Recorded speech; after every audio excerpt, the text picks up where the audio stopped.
So students, today we are going to see combinations of cells. First we will see combination cells in series. I have drawn a diagram here. Suppose there are n number of cells. These are n number of cells. N cells. Each of EMF E and internal resistance R. What we have taken? We have taken n number of cells. Each of EMF E and internal resistance R, they are connected in series. In series is what? One after another. And they are connected with an external resistance capital R. Okay? So let us find out total EMF. If we are taking only one cell, EMF will be E. If you take two cells, EMF will be 2E. If there are n number of cells, so total EMF will be NE. Total EMF is equal to NE.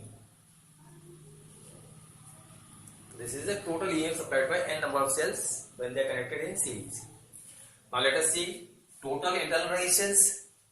Now we have studied already when the resistance are connected in series, they are simply added.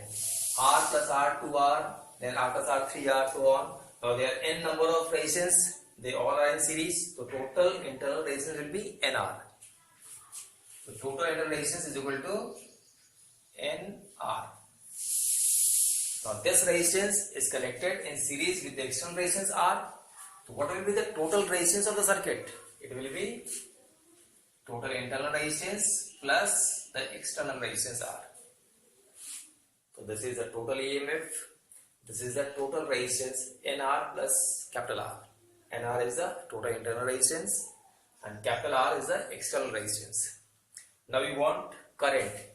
So current I is equal to, its formula is total EMF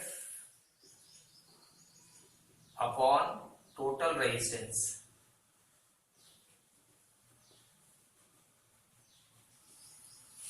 Current I is equal to total EMF upon total resistance. Clear? The total EMF is how much? It is NE. And what about total resistance? This is NR plus capital R. So this is the expression for current when n cells are connected in series across an external resistance capital R. Total EMF NE upon total resistance NR plus R. This is about series combination. Now let us see in parallel. Again I am taking n number of cells. Now this is n number of cells. These are n cells. Each of EMF E and internal resistance R, they are connected in parallel across an external resistance R. Again same step. Let us find out total EMF. So this cell is connected to this and this. Now all of you know that in parallel potential is same. So total EMF across this will be how much? Only E. E. In parallel, you know, potential is same. The total EMF will be E. Here. Now next step is total internal resistance. Now this R, they are all in what? Parallel. Parallel, how we combine it? Suppose RT. RT is the total internal resistance. If we want the sum of all resistance, it will be 1 upon RT is equal to 1 upon R plus 1 upon R plus 1 upon R. How many times? There are n cells. It will be n times. On solving it, we get total internal resistance is equal to R upon N. When we solve it, we will be getting total internal resistance is equal to R upon N. Now this internal resistance is connected in series with external resistance R. The total resistance will be total internal resistance plus the external resistance. Take LCM, it is R plus NR upon N. So this is your total resistance in the circuit. Again for current I, the formula again is same. It is total EMF upon total resistance. Current is total EMF upon total resistance. What is total EMF? It is E. And total resistance how much? It is R plus NR upon N.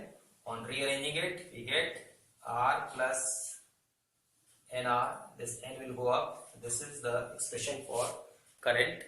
when n cells each of EMF E and internal resistance R are connected across external resistance R. It is Ne upon small r plus Nr. So this is your combination cells in parallel. We have seen series combination, we have seen parallel combination. Now we are going to see mixed grouping. That means what? We will have series also and parallel also.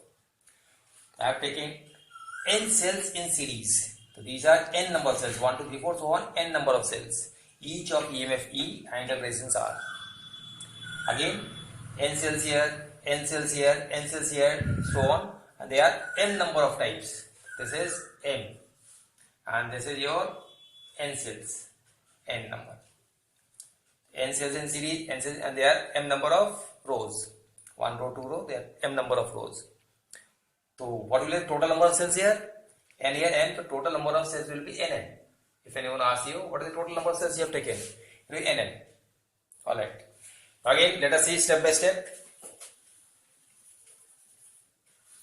So the question is, what is the total EMF? In series you have studied, EMF they are added. So this will be NE. The total EMF along across this row will be NE. Again for this it will be NE. Again for this it will be NE. So what is the total EMF? In parallel, potential is same. The total EMF will be equal to NE. Clear? Now next step is we have to find out total internal resistance. The total internal resistance across this row will be the n number of resistance, small r. So it will be NR plus NR plus NR. How many times? M times. Now they all are in parallel. So for parallel what we do? So let the total resistance be, internal resistance be RT. T stands for total I have taken.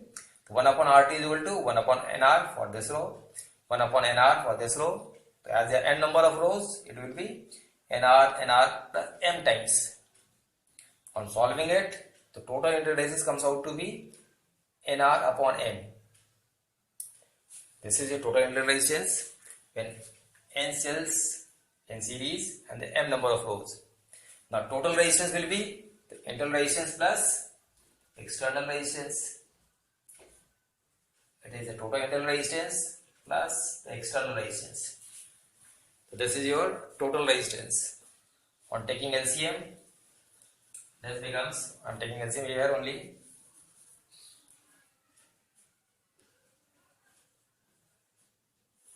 This is your total resistance. Now for current, same formula. Current is total EMF upon total resistance. The total EMF is how much? NE, and total resistance is this much. On rearranging it, this becomes I is equal to MNE upon NR plus MR. This becomes, on rearranging it, current is total EMF upon total resistance. So this is MNE upon NR plus MR. Clear?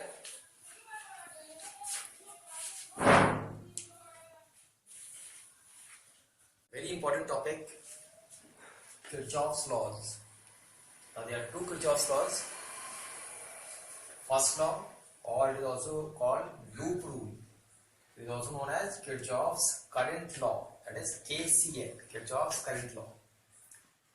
Now first law states that in any electrical circuit, the algebraic sum of current meeting at any junction is 0. Again I am repeating, it states that in any electrical circuit, the algebraic sum of current meeting at any junction is 0. Now let me explain you. This is any electrical circuit and this junction is what? Meeting point. Now this is a meeting point. The current I1 is coming towards the junction, I2 is coming towards the junction, I3 is coming, I4, I5 they are leaving. So this algebraic sum means what? We have to take current with sign. Sign means what? What we do, incoming current we take as positive and outgoing current we take with negative sign. So look here, I1, I2, I3 they are coming. So I1 plus I2 plus I3 plus, because it is incoming we are taking positive. I4 and I5 they are leaving the junction. So minus I4 minus I5. This is known as algebraic sum. Now what is algebraic sum? It is 0. It is equal to 0. Clear? This is your Kirchhoff's first law. The algebraic sum of current meeting at any junction is zero. Algebraic sum simply means we have to take sign current with sign. Incoming current I have taken as positive, outgoing negative. Yeah? Now this can be written as I1 plus I2 plus I3 is equal to I4 plus I5. Clear? Now what is I1 plus I2 plus I3? It is all incoming current. Now what is I4 plus I5? It is outgoing current. So we can also write incoming current is equal to outgoing current. Simply, Kirchhoff's first law is simply the statement for conservation of charge. It is simply the statement for conservation of charge. Now second law is also called junction rule or Kirchhoff's voltage law, that is KVL, Kirchhoff's voltage law. This second law states that in any closed loop, the algebraic sum of product of current and resistance is equal to net EMF. Again I am repeating, it states that in any closed loop, the algebraic sum of product of current and resistance is equal to net EMF. Just to explain this, I have drawn a small diagram here. A cell of EMF E1, suppose it is giving current I1. Another cell of EMF E2, giving current I2. At this junction, both I1 and I2 are coming. Suppose this current coming out is I3. By applying first law at this junction, I1 plus I2 incoming current is equal to leaving current I3. So I have applied first law at junction B. So I1 plus I2 is equal to I3. Clear? So this circuit diagram, R is the external resistance, R1 the internal resistance of E1, R2 the internal resistance of E2. I am explaining you with this diagram. In any closed loop, loop simply means closed. It should be closed loop A, B, E, F. It is one closed loop. Second closed loop we can take B, C, D, E. This is another closed loop. One more loop you can take A, C, D, F. This is the meaning of closed loop. Now the algebraic sum. Again for algebraic sum, we will take with sign. In this case, we will take either clockwise or anti-clockwise. Whatever you are taking, we have to show in the diagram. I have shown here in the diagram. So this I am taking anti-clockwise. That means what? Anything which is in anti-clockwise direction, I will be taking as positive, and if it is in clockwise, I will take as negative. Now let us see it. So I am taking loop A, B, E, F. A, B, E, F. And direction I have taken anti-clockwise. Done? Next step. Algebraic sum of product of current and resistance. Now in this, current is I1, resistance is R1. The product will be I1 R1. Now I have taken it positive by positive. I1 is coming this side and I am also coming this side. So it is same direction, positive. Now here you have got current I1 but no resistance, leave it. Come to this side, current I2, resistance R2, their product is I2 R2. Now I2 is coming this side and you are going opposite. This opposite means what? We will take with negative sign. Clear? So it is I1 R1 minus I2 R2. So this is algebraic sum of product of current and resistance. Then it is equal to net EMF. The direction of EMF is this side, E1 is this side. And again you are coming this side, the same with positive sign. Direction of E2 is this side, but you are going this side, it is opposite, so you are taking negative. So this is net EMF. Another loop I am taking BCDE, loop BCDE. Again same direction I have taken, you can take clockwise also, it depends on you. So I am taking same clockwise, anti-clockwise here. It is I2 R2, I2 R2. I2 is coming this side, you also coming this side, same direction, so positive. Now I3 is going I3R, it's I3R. I3 is going this side, again it is matching with your direction, so positive. So this is the algebraic sum of product of current and resistance is equal to net EMF. Now what is EMF? E2. E2 is this side and you are coming on this side, same direction, so positive. One more loop you can take, it depends. In any numerical, it depends how many unknowns are there. If there are two unknowns, two equations sufficient. If there are three unknowns, you will go for third equation also. Done? Now, Kirchhoff's second law is simply the statement for conservation of energy.